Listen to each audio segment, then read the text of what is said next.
अस्सलाम वालेकुम नाज़रीन, ऑस्ट्रेलिया से मैं हूं आपकी होस्ट अमरीन शाहिद। एहतिसाब की तो हम बहुत बात करते हैं, आज हम अपनी खुद एहतिसाबी का जायजा लेते हैं। दूध में पानी, शहद में शीरा, घी में केमिकल, मुर्गियों की आंतड़ियां, हल्दी में मसनूई रंग, सुर्ख मिर्च में ईंटों का बूरा, काली मिर्च में घोड़े का दाना और पपीते के बीज, जूस में जाली रंग और फ्लेवर्स की चाय की पत्ती,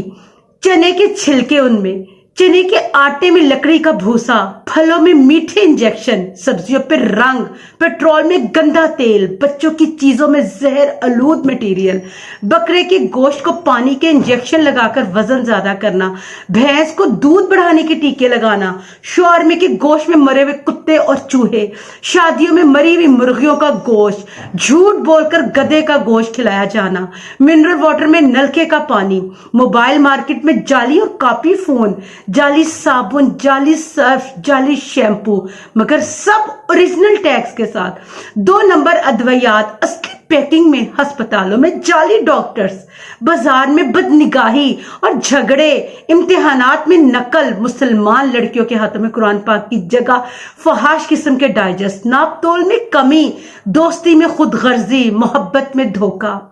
ईमान में मुनाफकत, नौकरी में नाजायज सिफारिश और रिश्वत, बिजली में हेरा फेरी, बेहिस चेहरे, बेनमाजी पेशानियां, खवातीन के कसे हुए कपड़े, अबायों में भी फैशन,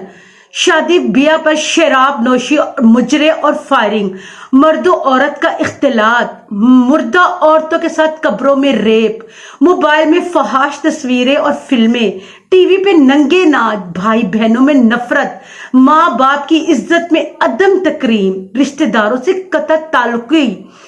पड़ोसी से बदसलूकी, उस्तादों से बदतमीजी, बगैर अमल के इल्म, मसाजिद व रेज़ान, सिनेमा घर आबाद, मियाँ बीवी में नफरत, बच्चों पे सख्ती, गुर्बत में आजमाइश में चोरी, अमीरी में तकब्बुर, अपने इल्म पर गरूर, रोजी में हराम की अमेजिश, झूठ नेकी समझकर बोलना, डकैती, फराड, धोखा, राहजनी, इबादत में रियाकारी, एक है सिमत, जो हजूम है वो ऐसा रिवड़ है जो 7 अशरों में भी अपनी दुरुस्त समीयत का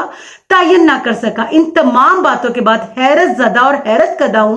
कि हम सिर्फ हुक्मरानों को गलत कहते हैं। क्या आपने नहीं सुना कि जालिम और जाबिर हुक्मरान कब और क्यों मुसल्लत होते हैं? क्या एक पल को ज़हन और दिल ने ये सोचा, ये महसूस किया हम खुद कितने नेक, पारसा और मुत्तकी हैं, फिर कहते हैं ना जाने हमारी दुआएं कबूल क्यों नहीं होती। इस बात पर गौर करें और अपनी खुद एहतिसाबी करें। इसके साथ ही मुझे इजाजत दीजिएगा। अल्लाह हाफ़िज़।